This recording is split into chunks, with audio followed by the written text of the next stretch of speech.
wind turbine. How many folks have seen the wind turbine out of 131? I assumed everybody had seen it. How many folks have seen the car parked in, plugged in the parking deck?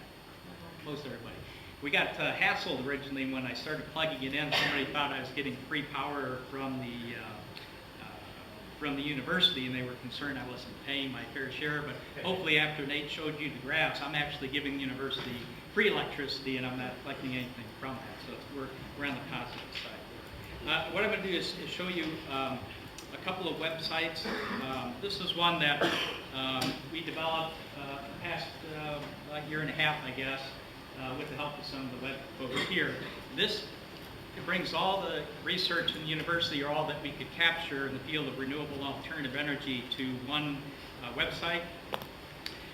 And if you click on the labs and research, you'll see the two that we're talking about today, the plug-in hybrid and the wind, but there's solar, biofuels, fuel cells, and that sort of thing. And Nate's going to take over for a little bit and talk about the plug-in hybrid website. And he's actually in a wedding this weekend, and he has the, what do they call it, no, he's best man at the wedding, but the dinner tonight is at 4 o'clock in Rosedale, so he's going to have to run in just a little bit. So he's going to kick us off, look at the wind website, and then I'll take over, or the PHEV website, and I'll take over and talk about the wind and the grid point website.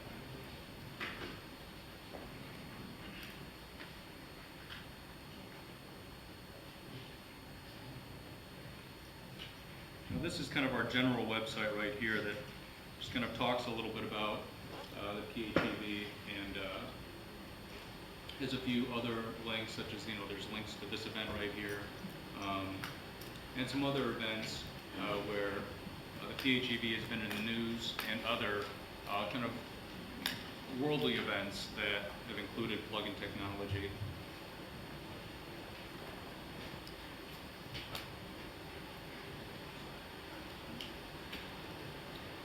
This is our PHEV data site that has all of our information about what's going on. It's a continual work in progress, so everything is constantly changing here, being updated and such. This is our home page. The education link right here will take you to that PowerPoint that I just showed you. Archive data right here. Now, these are all of our various charts throughout the season.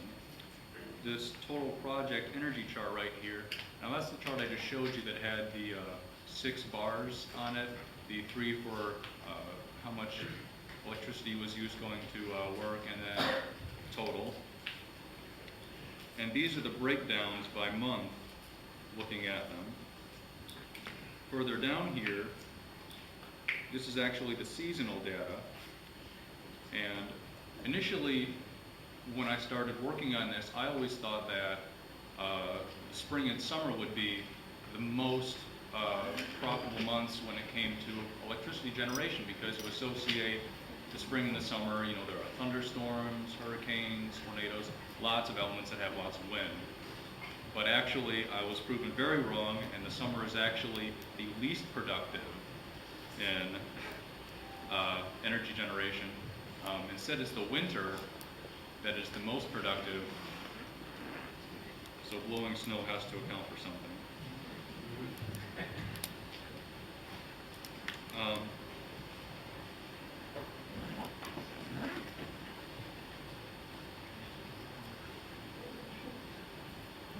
Economics right here.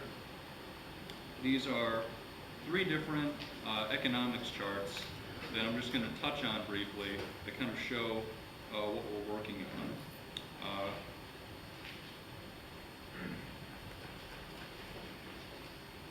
This open already? This should open. It doesn't. That's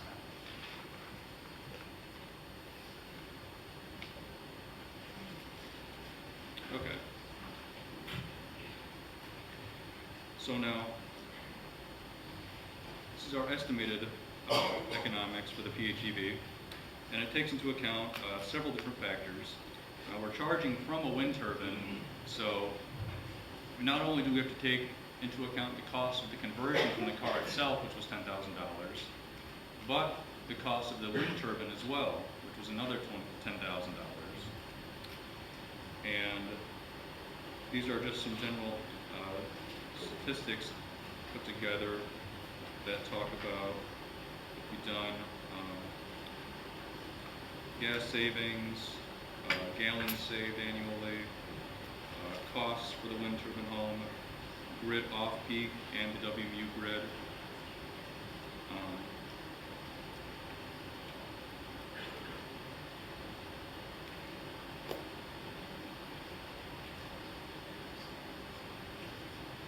Theoretical chart is very much the same, but it shows they're kind of like the min and max. The estimated PHEV economics chart is kind of based on what we know will happen or what we know could happen, and the theoretical is based on what we think could happen. So the estimated PHEV chart is kind of, the minimum, and the theoretical might be kind of like the maximum, but we're still kind of working some things out with them. The customizable chart, which is still in its beta version, let's see if I can show that to you real quick, is a little different than both of them. Now, there are other various formulas over here you can edit. So like, let's see here.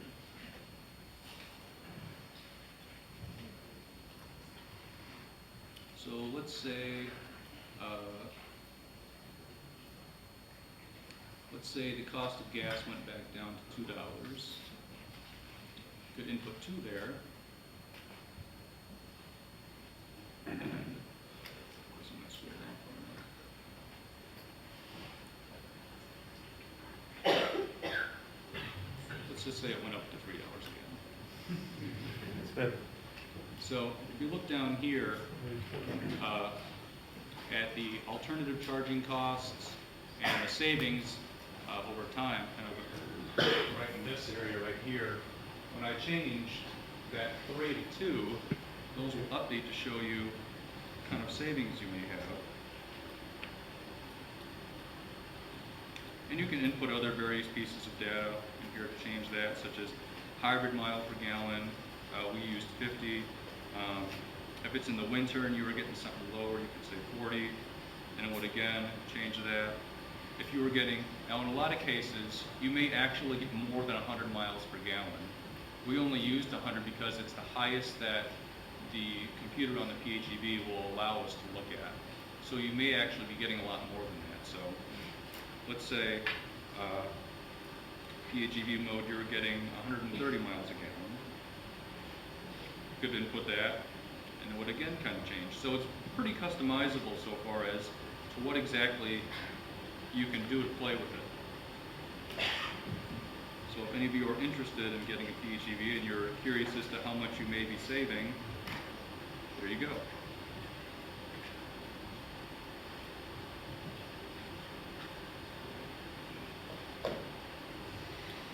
Also, in the event that you're unable to today, you can also take our PHEV survey online here. Nate had handed out a bunch of survey forms, and as part of our research project, one of the things that we do is survey people that attend our lectures and whatnot. So if you have one, please fill it out, and when you leave, you can drop it off the table. If you don't have one, you can pick one up here or go online to the website and fill it out. We appreciate you doing that. Helps with our sponsors. Last item here.